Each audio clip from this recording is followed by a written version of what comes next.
Person's car is so fucking loud. Sports car, and it has like a big bender, and like every time they start the car, like all hell breaks loose. Like it sounds like you could probably hear this car 20 miles away. This month is November. Next month I'm turning 27. This video is about 27 things I would advise to my younger self. So I'm gonna be looking down a lot because I wrote all the 27 things down. Obviously, I didn't memorize it. So the first piece of advice that I had written down was don't dye your hair black, because for the longest time I was convinced that for some reason that black hair dye was my fucking color, that me being black hair, like I might even insert a picture here, but when I was in high school, I would say I was like I think it was like sophomore year of high school. So black hair dye is definitely just as damaging as bleach. I would say it's even more damaging, but just black just closes up my features. Like, because I'm like, this is like my natural hair color right here. Black, when I dyed my hair black sophomore year of high school, it just like closed my features, but I kept going back to it. Like, cause sophomore year of high school, sophomore year of college, because I'm a dropout, but anyway, I kept dyeing my hair black, and I want to go back to my past self and say, hey, stop dyeing your hair black. It does not look good. It closes off your features. It makes you look like, I don't even know, it just made me look like a goth or something. And on to that, this might be still number one then.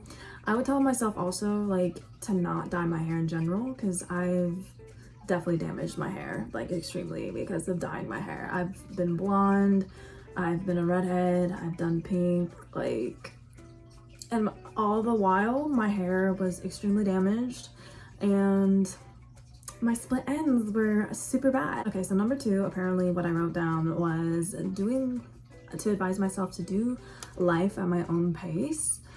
I feel like society like is always pressuring young adults to like, you know, basically have your shit together and figure it out by like 23, which is just not realistic. But doing life at my own pace, like if I had that mindset when I was in my younger stages of 20s, I think maybe I would not compare myself as much as I have, because like obviously it's like discouraging sometimes to see like, and a lot of people will always put their best life on the internet, let's be honest, but it can be discouraging to see that, you know, other people are, you know, getting married at like 20 years old and having their first kid at like 22, and it's just important to remind myself, you know, this is my life. I don't necessarily want to have a baby at 22. Like, so just to do it on my own pace. All right, number three, like I said, I'm gonna be looking down a lot. So number three, I personally think that college is a scam. I know I would never advise someone to drop out of college, but I would also say that college isn't for everyone. And I feel like, you know, society paints this picture that college is gonna solve all your life problems, that, you know, getting a college degree is the way, the truth, and the life, like, and I can definitely say that like that's not true. Like when you think of it this way, like yes, it can be beneficial. I would say college is only beneficial for people who want to be doctors or a lawyer. I feel like that's the only time that college is beneficial. You getting your degree in an English major is not beneficial. You're just gonna end up probably serving waiting tables with your English degree. It's just a fact. And so in that way, college is a fucking scam, because you can go through college thinking that you're gonna be guaranteed a good job when you graduate, and then you end up not being able to find a job and you find yourself working at Starbucks. You know what I mean? So, and then you accumulated so much debt for what? For your English major that you can't even get, you know, a 9-to-5 job with. So college is a scam. Thank you. And by the way, I have witnessed so many people who do have their degrees who were still working in restaurants. So this will be my number 4, even though this is technically number 5, what I wrote down. But I would definitely tell my younger self to like date when you're younger, have your first relationship when you're like 21 instead of 24. But dating in high school is not necessarily a necessity, but I do think that like dating when you're 21 is a necessity, because I think it's important to navigate something when your brain is not fully developed, and like have that be, you know, your first, you know, trial, versus like when you're like older and your brain is starting to develop more, and then you feel like you don't really know how to handle the ropes well, if that makes sense. You know, but here's the thing, like, you know, back then I just sabotaged myself a lot because I was in a under the religious umbrella type ordeal. Anyway, number 5, which is technically number 6, what I wrote down. And the advice of like the dating world or whatnot, you know, a lot of people don't like this phrase. If he wanted to, he would. Those are the people who don't like that phrase, if he wanted to, he would, are the ones that are like trying to make excuses for the breadcrumbs and the below the bare minimum, and you're settling for that. I'm just saying, it very much is true. If he wanted to, he would. When a man really wants you, he's not gonna make excuses. Like, it's just the bottom line. Like, if someone really likes you and is interested in you, the mixed signals is a no. And you know, obviously I wish that I had known this when I was younger. I feel like when I was younger, I dwelled on limerence.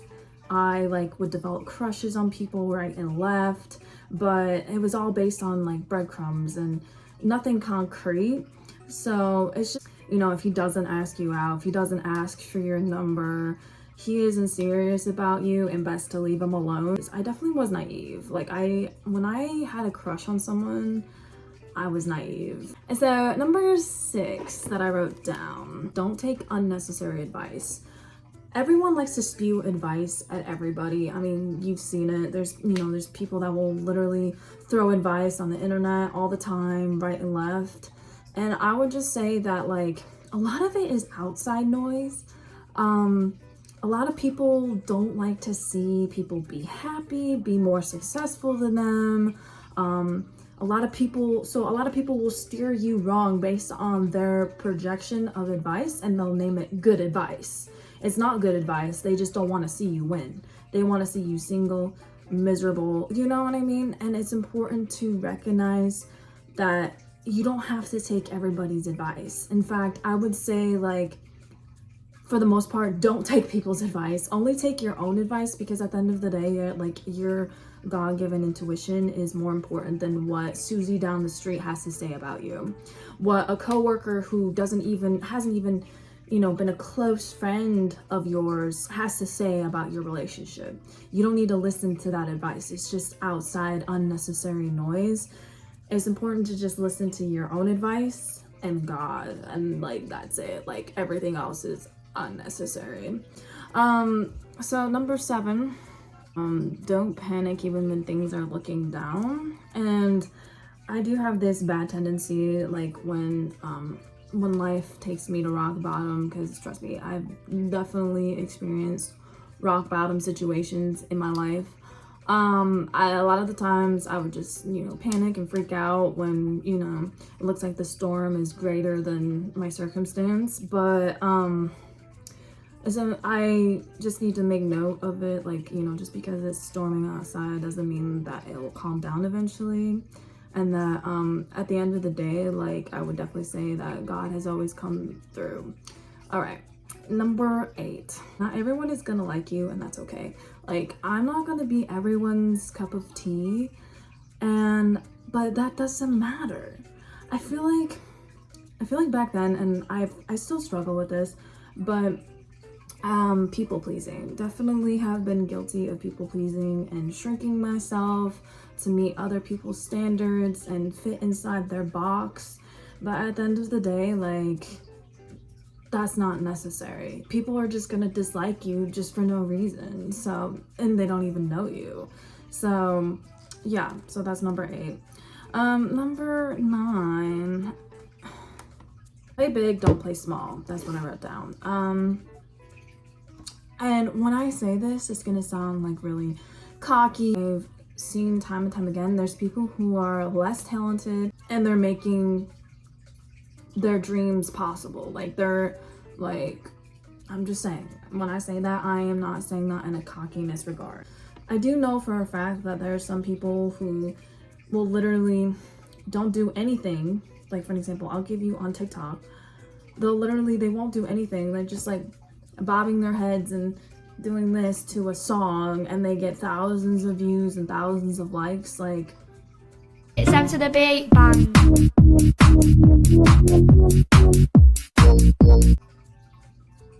But I can't get on here and make my dreams happen. So that's something though I need to tell myself though more every day. Okay, number 10, you can manifest anything and everything.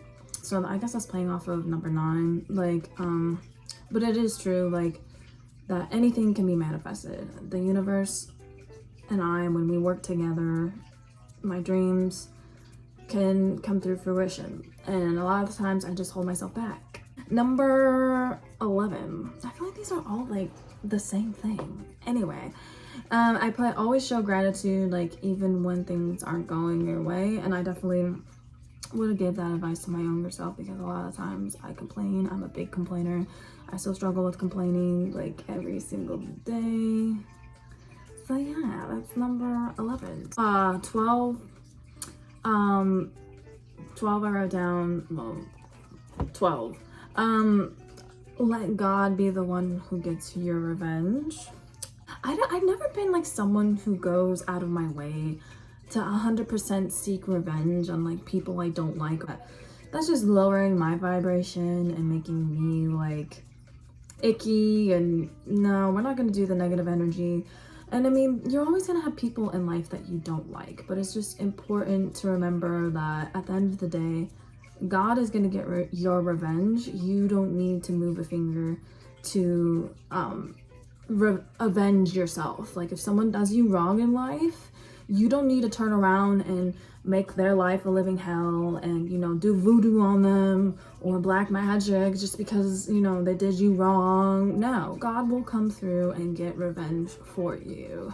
Don't need to lift a finger. So number 13, my piece of advice to myself, to my younger self, is meditate, meditate, meditate. I definitely struggle with this one still. The times that I have meditated and like cleared my mind in the beginning of the day, I would say have been the most beneficial days for me. I've definitely, meditation just really heals my problem with anxiety, probably with depression too. It just makes me feel less overstimulated. So this is definitely something that I still struggle with, but I'll try to get better at it. I said 13, but I meant to say 14. 14. Treat people the way they treat you. I don't believe in the golden rule. The golden rule is a scam in life, and you obviously know what the golden rule is. Treat others the way you want to be treated. At the end of the day, the world is not a fair place, so why should I play fair? And so you shouldn't have, like I said, I'm telling myself, treat everybody as an eye for an eye, not oh, well, I wouldn't want to be treated that way. It doesn't matter. If they're gonna treat you like shit, treat them like shit. Like, how people treat me is how I'm gonna treat them. It's an eye for an eye. Words are a necessity for adulthood.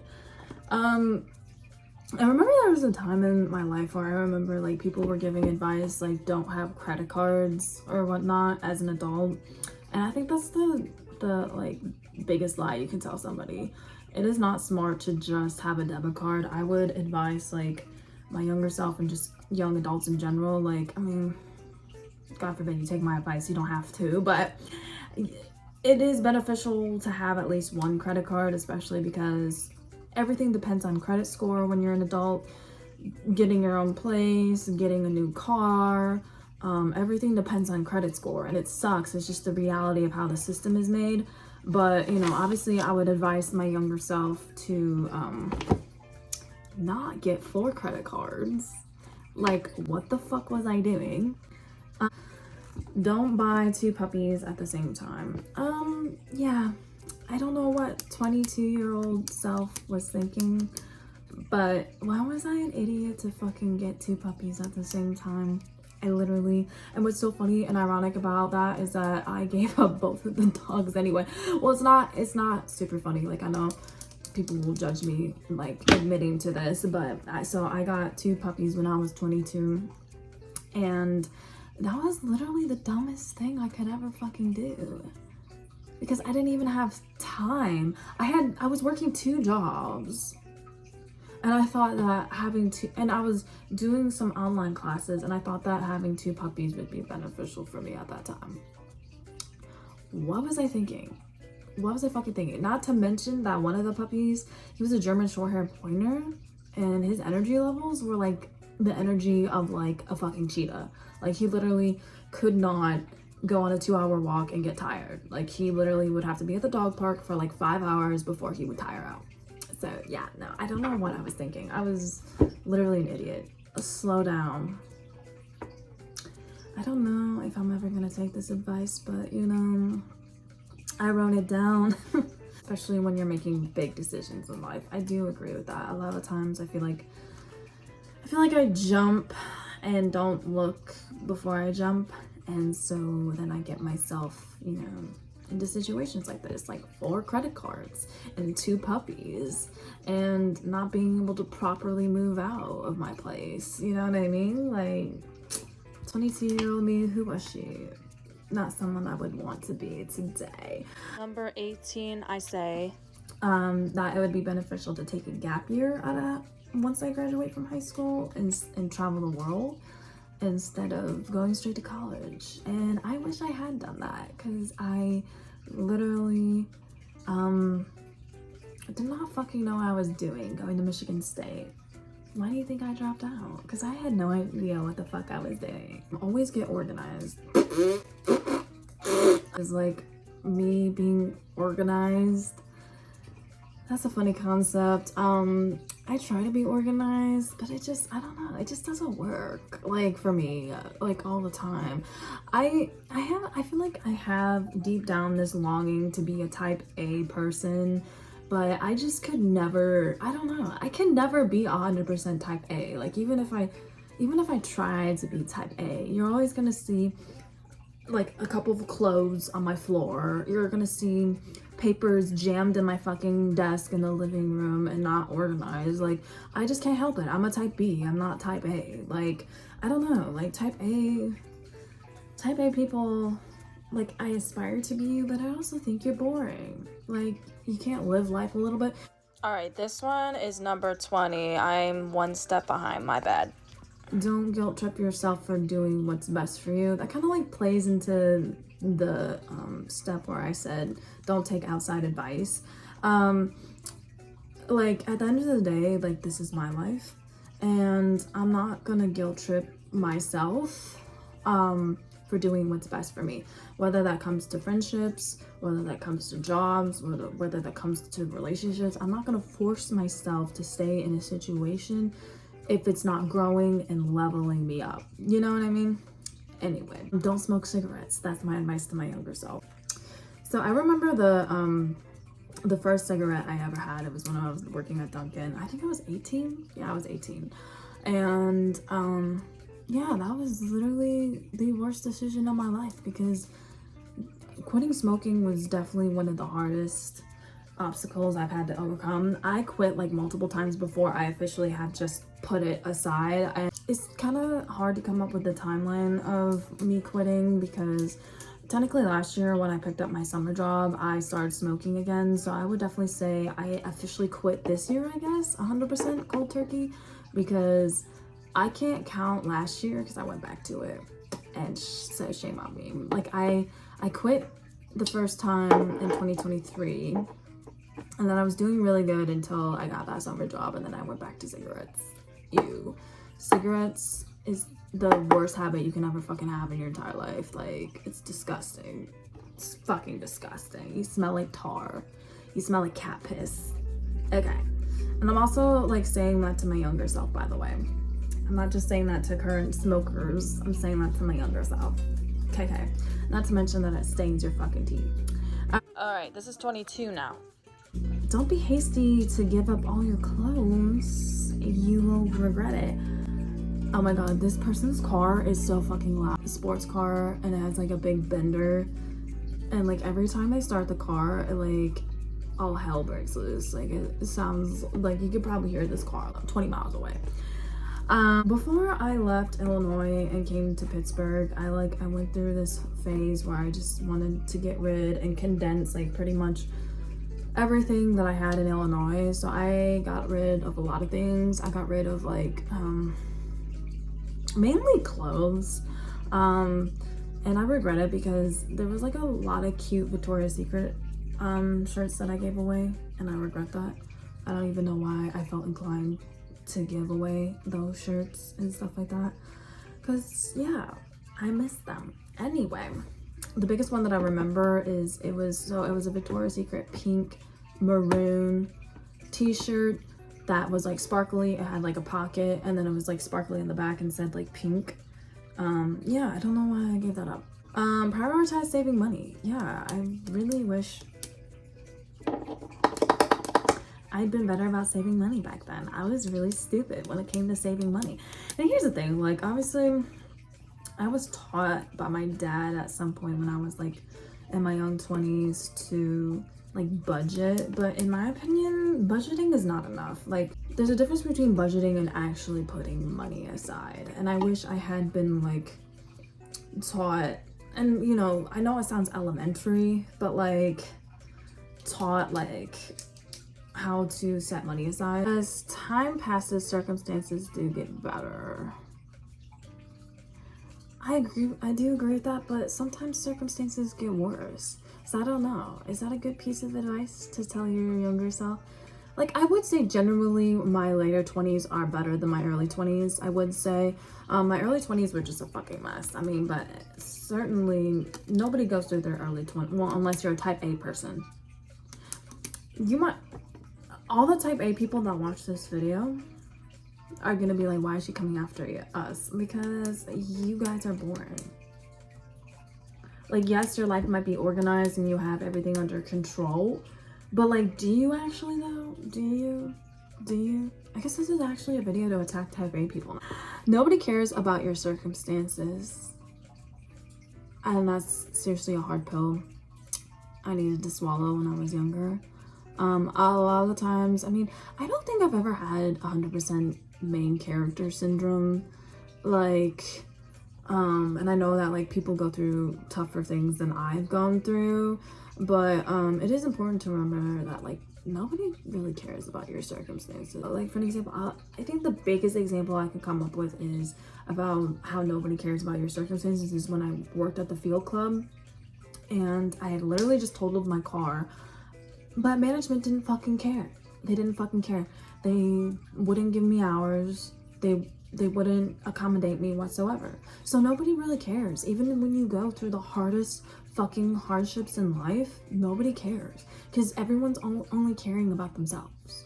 And it sucks. I'm not saying that there aren't some people that do care, but for the most part, nobody cares. A piece of advice I would give my younger self is, just because it's cheaper doesn't mean you should choose the cheaper option. In terms of like buying certain appliances and certain devices, because a lot of times I would pick the cheaper option. Like, I'll give you an example. I would pick a cheaper microwave versus like a Hilton Beach microwave that's gonna, you know, last me for like, you know, 5 years. Or I would pick the cheaper vacuum that would only last me like 2 years versus the more expensive vacuum that would last me like, you know, 12 to 15 years. So just because it's cheaper doesn't mean that's the option you should go with. All right, 27, drum roll. No, just kidding. Should I drum roll? No, just kidding. Last piece of advice I would tell myself is move out of your parents' place sooner.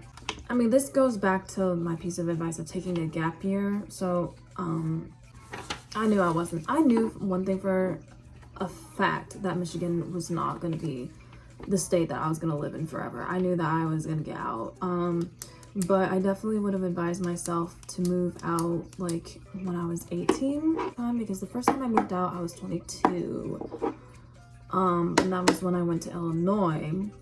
And then, yeah, so I guess since 22, I've been living on my own. But I would have gotten out even sooner. I would have gotten out at like 18. So I guess that's my last piece of advice. Number 27, move out when you're 18. So take a gap year, move out of Michigan, move to New York. That is my last piece of advice I would give myself. All right. See you later, bitch.